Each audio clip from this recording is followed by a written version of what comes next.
You worried now? Is everybody worried now? Or are we still not too worried about anything? Are you worried now?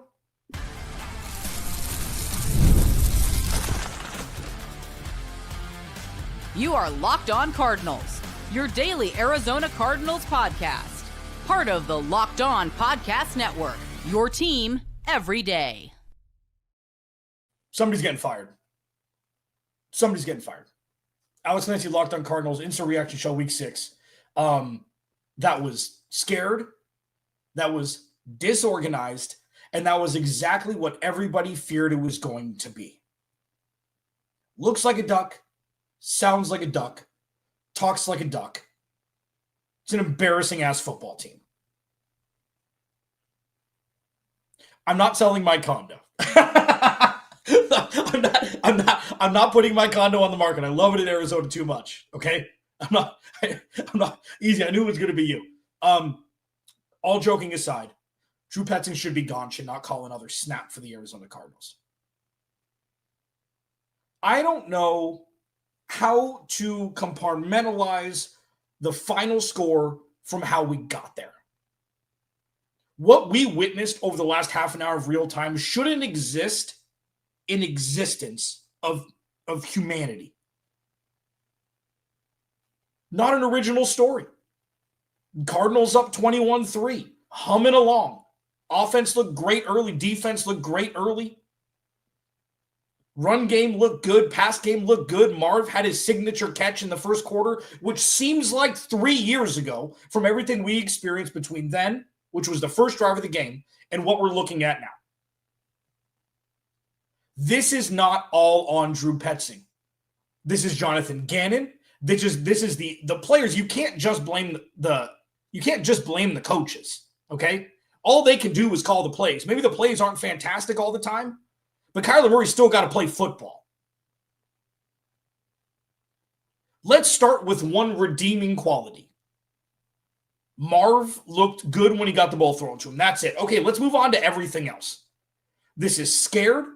This is ill-prepared for any sort of pressure whatsoever. And this is an organization that ain't going to win jack this season. I'm not one to say, and I said this in the Cardinal Squad show last week, I think the Cardinals should absolutely punish this team, but you have to say it with respect, that they are a full-fledged NFL team coming here from Nashville. And the Cardinals did what they did against New Orleans. They did what they did against Carolina. And it's even worse now because the loss is there. They're 2-3. They should be 4-1. But bad teams find ways to lose games they're supposed to win. Look at the Amari DiMarcado run. For those in the chat, thank you, everybody hanging out. Flood the chat. The Amari DiMarcado run and fumble right before the goal line is a microcosm of the Arizona Cardinals season as a whole. You run all the way to the end, and you fumble the ball at the goal line instead of running it across into pay dirt. They should be 4-1. They're 2-3, and I'll tell you what, I'd be shocked if either of the next two games are one-score games. This is a loss that can crater a season. And I'm not being fantastical, okay? I'm not speaking in platitudes. I'm not being hyperbolic. I know that Max Melton was out. I know that Darius Robinson is out. All this stuff. Who cares? This offensive line on the interior is not good with Isaiah Adams there. The exterior of the offensive line isn't good with Jonah Williams there. This, and I'm seeing a lot of like, this is the worst loss I've ever seen. My texts are getting blown up. How does that happen? When you do the right things, karmically, balls tend to bounce your way, literally and figuratively.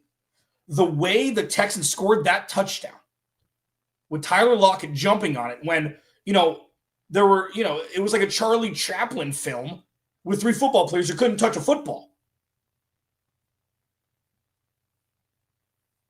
This is Jonathan Gannon.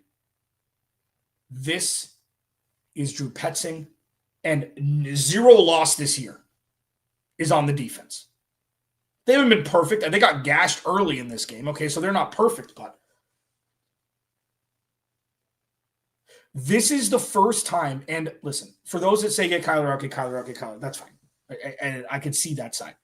This is the first time, really, where I'm like,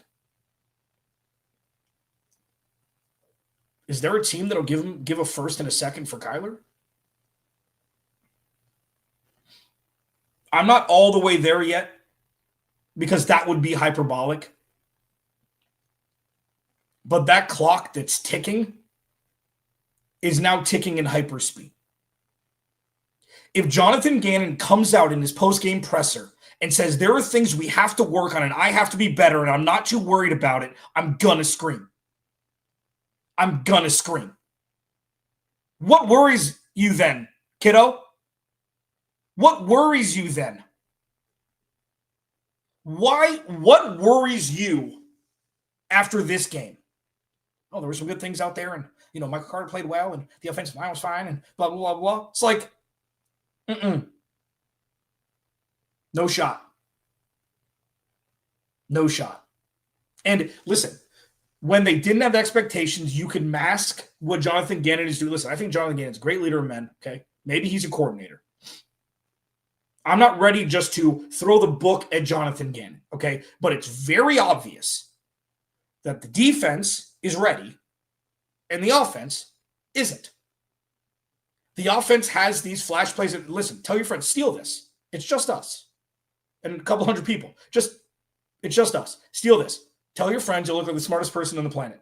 The Amari DiMercato run and fumble right in front of the goal line is exactly what the Arizona Cardinals season has been up until this point. You get there, and you just can't cross the goal line.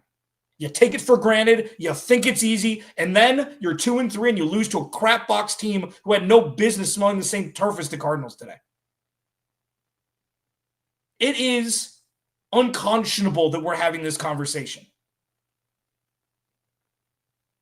And yes, I thought the Cardinals were going to win by 100, and they were up 21-3. They would have been up 28-6 if Amari DiMercato stepped over into pay dirt with the ball in his hand like an NFL player is supposed to. And then everything switched because, oh no, there's adversity. Oh no, what do the Cardinals do now?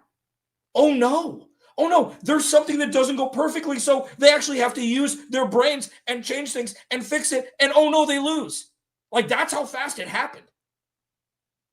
That's how fast we got here. So, I'm going to go to break.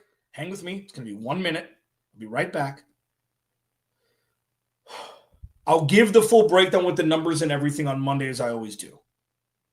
But we need to talk quickly about what this means for tomorrow and for Sunday in Indy and for a week from Sunday at home against Green Bay going into the bye week.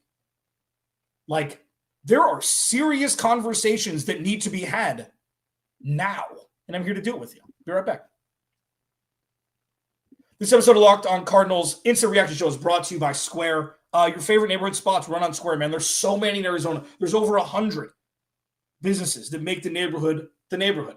These are the places that become an extension of home, whether it's the sports bar dedicated to your team's fan base, the spot with the best wings in town for game day, or that beloved local chain that's been rooted in your community for years. These businesses are what bring people together. Whether neighborhood businesses thrive, when they thrive, the whole neighborhood does as well. Square is a proud partner of more than 4 million neighborhood businesses around the world. You can go to square.com/go/LockedOnNFL to learn more. But before you do, go support your favorite neighborhood spot. You'll be happy you did. Square. See you in the neighborhood.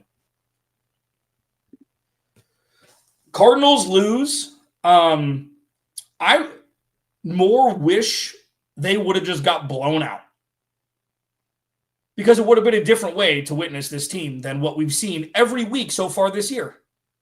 The Cardinals, quite literally, could be 5-0 this year.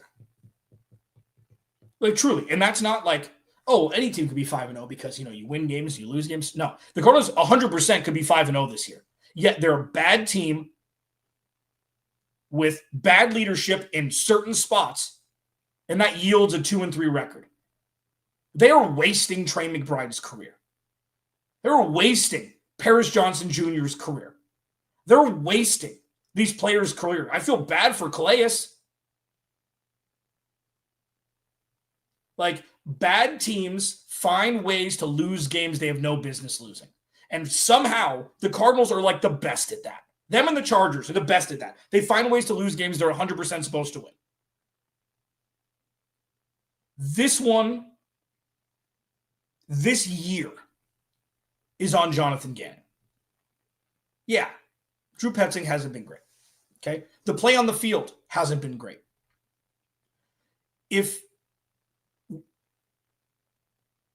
With what we heard at the end of last week, I can't remember if it was Friday or the Monday earlier this week, where they're like, oh no, everything's fine. We're not going to change anything. Change of the offense?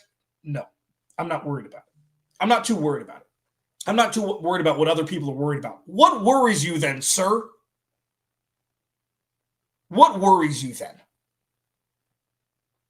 The Cardinals are going to lose by 40 next week if this is the product they put out there.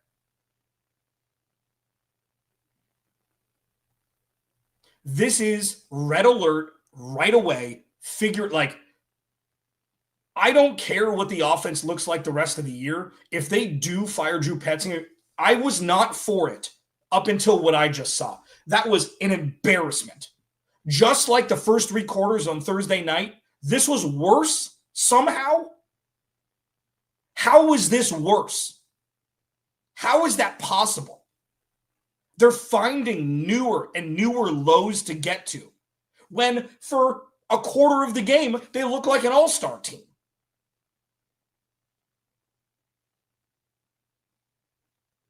I mean, I'm seeing so many, like, a lot of Petzing, a lot of clown show, a lot of this whole team is terrible, putting too much hope in them. I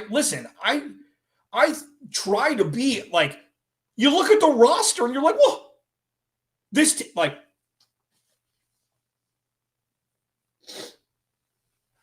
team should be 4-1. Like truly. So take the Saints game.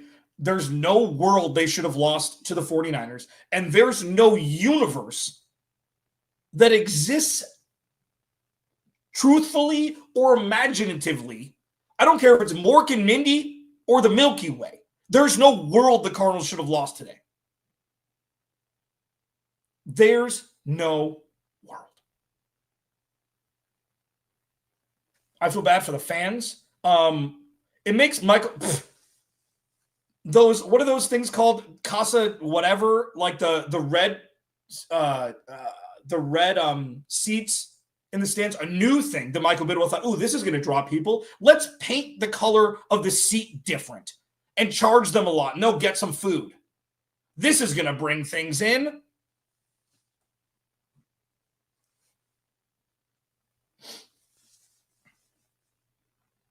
This is the Dallas Cowboys without the rings. This is the Dallas Cowboys without the wins. This is just a circus. I've been doing this a long damn time. And I'm not saying that as like I'm great or look at me or anything like that. This one, even for me, after 15 years in sports media, and this is the 9th season hosting this show, this may be the worst loss in Kyler Murray's tenure. It's the worst loss. And it's not because it's new. I don't care about the playoff game in 2020, which was eons ago. The really tough part is for those. Thank you. Thanks for the comments. We should be the Cardinals should be 4-1. First 2 wins, San Francisco, you got one stop, you win that game. And then this game should be a win. That's 4-1. Come on. Yeah, they aren't, but also they should be. Come on. There are a lot of comments saying the Cardinals need to replace Kyler Murray. And while I said, early on, if somebody had that conversation with me now, I would open the door. I'm not saying I'd listen. I might not be speaking the same language, but I would open the door. let's go collectively here. What do you do if it's not Kyler Murray? What do you do? You draft one, watch college football. Not great. You trade for one, the good ones will never be traded from the team.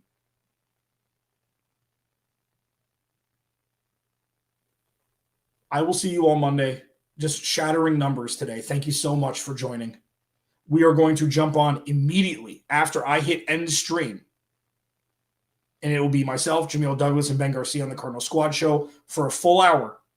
Join us. Like, quite literally, in the next 5 minutes, we'll be live again. Thanks to everybody for commenting. Everybody, I'm not selling my condo easy. I'm not doing it. Thank you. This is going to be a tough week.